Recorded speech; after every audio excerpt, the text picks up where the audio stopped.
People, and I've just chuckled with my next guest because I'm not quite sure the last time I interviewed somebody as smart as he is. I'm speaking to Tom Wanderi. He was the #1 performer in the KCSE examinations, the best student in Kenya. It's such a pleasure to meet you. Welcome to the program. Thank you.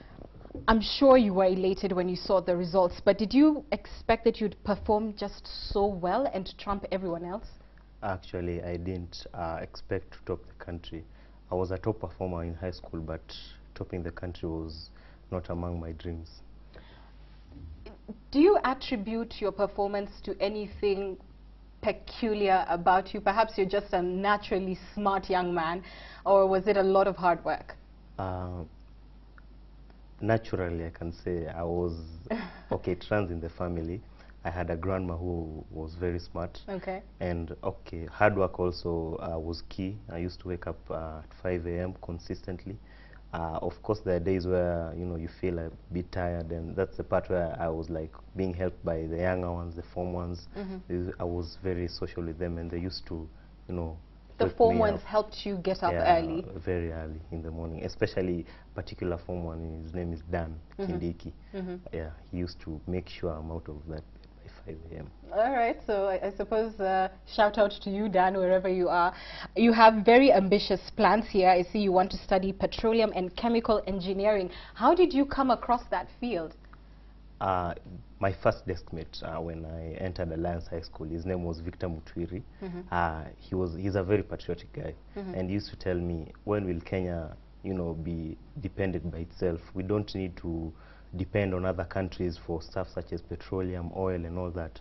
And I used to tell him, you know, one day we'll change this Kenya. And then when I heard, you know, that at Turkana they've discovered oil, I said to myself, you know, what's the best thing to do for my country other than study petroleum and chemical engineering and take Kenya to places. You know, we don't have to depend on other countries. We can do it by ourselves. Amazing. I know this may be a little bit unfair to ask. I don't know how far you've thought it through, but what would you imagine going into this field you would want to accomplish for your country? What I would like to accomplish for our country is that we can be able to produce our own oil and make it to such a level that now the other countries like Saudi Arabia, now they ask us for oil, you know. Yeah. That's amazing. Yeah. That's amazing. And it would be great to see your brains invested here, because I'm sure a lot of corporates would look for a mind like yours. I want to talk to you about cheating that's happening quite rampantly in schools.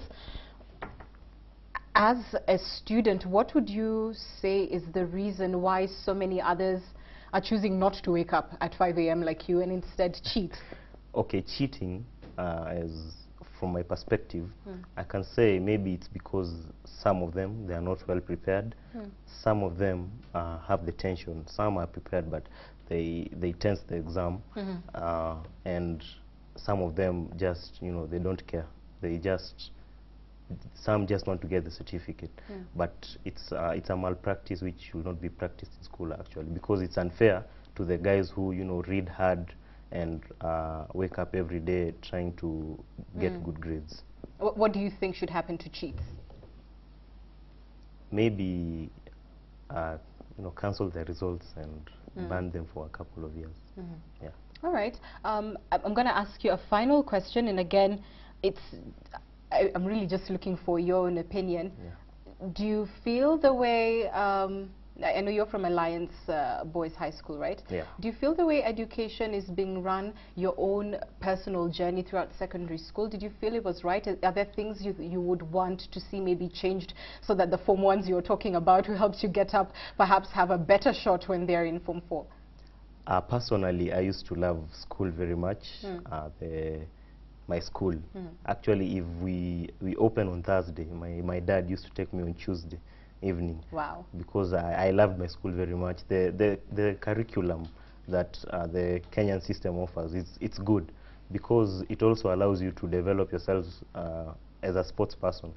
Myself, I played basketball up to the national levels, and it didn't affect my education. So the way the education system is planned out, by the Kenyan system, it's excellent. All right, it's good to hear the #1 performer have such confidence, I suppose, in the system. You've talked about basketball. Were you the team captain? Yeah, I was the team captain. So you managed to be very aggressive in sports and with the books as well. Do you think that that sometimes is a more difficult balance for other students? I know you've said you're from a family that is generally smart, but do you think sometimes it's a different ball game for others? Yeah, actually, to most people it's a different ball game, because the main thing here is time management. You know, like during the weekends we were not at school. We go to places, play games, come back late, you are tired, you can't read, so you just take a shower and go to bed. But it depends on what you did from Monday to Friday. It can compensate for what another person does from Monday to Sunday. It's all about how you manage your time and how you listen to your teachers. Finally, any pick for university yet, or are you still thinking about it? I think about Princeton University very much. Very it's in nice. New Jersey. Yes. And okay, everyone's dream, I think, Harvard University. Yeah, I think it's an Ivy League uni. So congratulations again. Such a pleasure to meet you, and I wish you all the best. Thank you. All right, that is Tom Wanderi. He was the best performer in the KCSE examinations.